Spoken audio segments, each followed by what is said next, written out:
guys, welcome back. I wanted to do a final little slideshow video of the restoration of the Robotron and Sinistar. They are both complete, other than door locks, which I'm waiting for to come in. But these two are ready to leave once I get the centipede done, which is coming in the shop tomorrow. So let's take a look at them, and I think they turned out pretty damn nice. So there they are.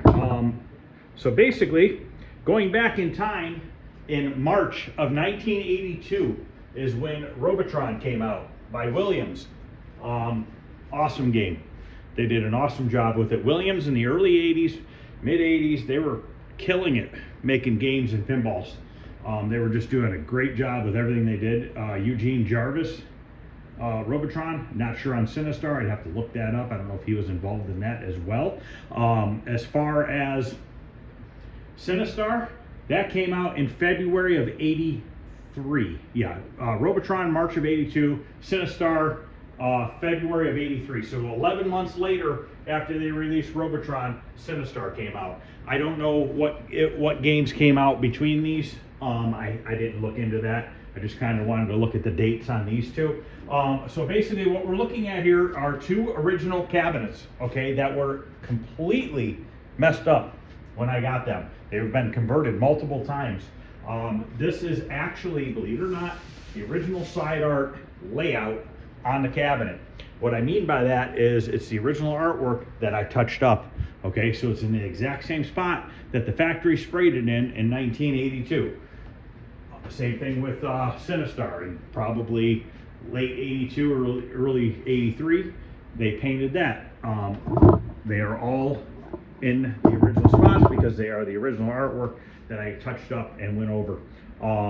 New control panel overlays, original coin doors, new screen bezels, because all that stuff was missing because they were converted cabinets. New marquees, new leather T-mold, because that's what they came with, is a nice textured leather T-molding, which I really like that a lot. Original marquee lights inside. The speakers have both been replaced because they were dry rotted and didn't work. Actually, I think the Sinistar original one did work, but it had holes literally rotted into the cone.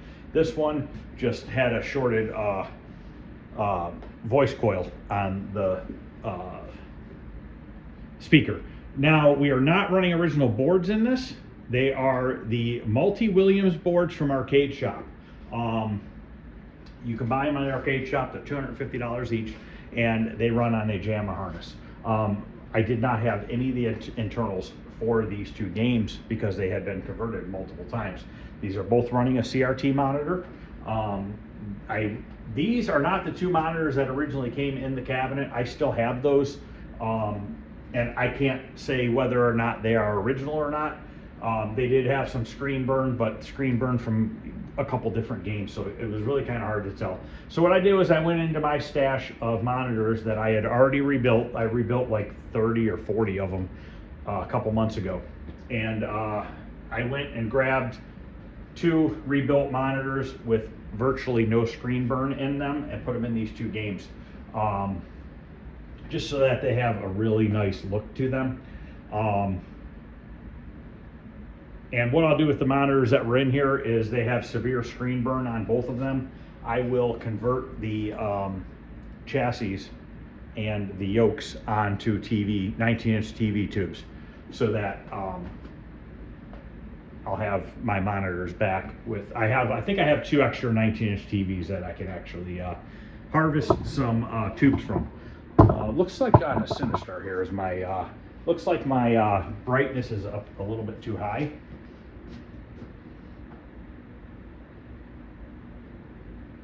The reason I say that is because the black screen looks a little bit green, or maybe my green might be up too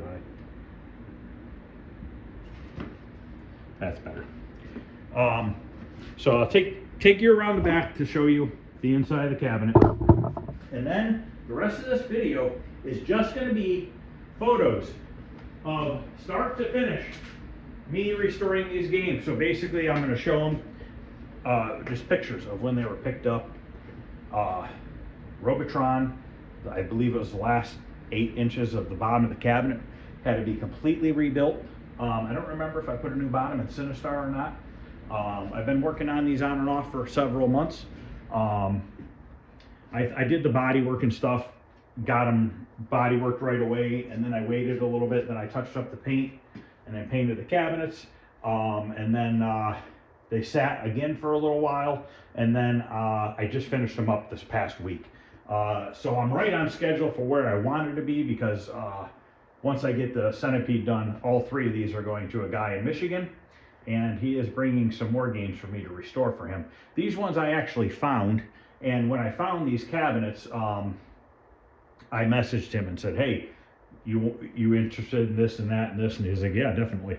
Because I knew he was looking for some Williams games, because he was kind of messing with me, saying, you sure you don't want to sell yours? So I was like, no, but I bet you I could find you some. And that's what I did. I don't buy games complete. Very rarely do I buy a complete game, as far as I'm not going to go spend a couple $1,000s on a restored or partially restored Robotron. That's just not what I do. I like buying the junk that people are going to burn, throw in a dumpster or something like that, and I fix them, because I know that there are now 2 more Williams original games that are back from the dead, pretty much. Obviously, we're running newer electronics, but you know, if you don't really work on these games, this is the way to go with these, because they play 100% like the original. I have a Robotron in my collection. I also have a Sinistar in my collection. My Sinistar is running all original hardware. My Robotron is actually running one of these multi-Williams boards from Arcade Shop. Do I have all the original boards and everything for it? Yes, I do. I just don't have them in the cabinet right now. And Sinistar, I keep having a problem with my sound. And if I don't figure it out soon, I might just be putting an adapter in there and putting one of these multi-Williams in there and just leave all the original boards in there. I'm not sure yet. I haven't really dug back into it to see. But so these are running a switching power supply. So they are extremely reliable. So basically, if you want an original Sinistar Robotron, or you want to make a multi-Williams cabinet, I highly, highly suggest using these boards. You're going to have great luck with them. They're going to last, and maintenance free for the most part. I mean, could something go wrong? Yes, definitely. So this has a whole new, I gotta turn the light on. These have whole new jammer harnesses in them. And as far as the cabinet harness, I made the cabinet harness. So any of this braided wire you see, I made all those. There's just a switching power supply and a isolation transformer. Now, with the isolation transformer, and there's a fuse down there, original power switches here. I even replaced the handles, because one cabinet was missing a handle. And believe it or not, this is the identical handle that came on these. You can buy these at Home Depot and Lowe's. But anyways, these monitors are a newer monitor. This is a Vision Pro monitor, okay? This actually has a built-in isolation transformer. This monitor does not need the isolation transformer that's down there. I put it in anyways, because in the future, if this monitor were to go bad or something like that, and they wanted to switch something else in there, and somebody hooked it up and didn't realize that it needed an isolation transformer, well, they're going to blow their monitor up. In this case, you don't have to worry about that, because it's already wired into the cabinet. So no matter what monitor you put in this game, it's going to work, because it has the isolation transformer. Same thing with Sinistar. Obviously, I don't have the upper doors on, because I'm waiting on the locks. So same thing with this monitor chassis. Once again, isolation transformer is on the board. Have another one in the bottom. So these are foolproof if you want to change the monitors in the future. They both do have a remote board, which I love having those for adjustments, so that you can adjust the monitor from the front.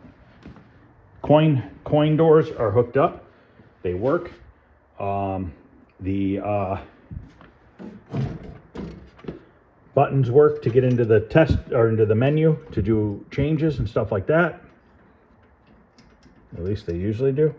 Yeah, I'll have to look at that. Oh, I didn't plug that back in. But anyways, yeah, everything works. Credit works, all that good stuff. So those are the credit buttons. But yeah, so basically I'm going to end this now, and it's going to go into just photos from the beginning to end. I figured you guys would probably like that. Kind of, you know, if you didn't catch all the videos, at least you can kind of get an idea of what I did to them. One more thing before I switch to the pictures now. This joystick, I did not have a 49-way joystick. I ended up buying an Arch Rivals really cheap, and I took the joysticks out of it. It's the same identical joystick as Sinistar. The only difference is they have a orange ball top versus a red ball top. So I sanded down the ball top, cleaned all the rust off the shaft. As you can see, it looks brand new. And I painted this with automotive red paint and automotive clear coat. I put 3 coats of automotive clear on here. This will never wear off. This is on here for good. Somebody said, why don't you just get a new ball and shaft? Why spend another $30-$40 when I don't have to, when I have red paint laying around? So I just did it like that. And to be honest with you, this looks better than the new joysticks over here. These are 2 new 8-way joysticks from Arcade Shop, because once again, I did not have those. So all right, guys, I'm going to switch over to the video, or to the pictures, and let me know what you guys think at the end. Other than that, guys, I will see you guys later. Thanks for watching. I appreciate it. Please hit the thumbs up. Share it if you don't mind, and I will see you guys later.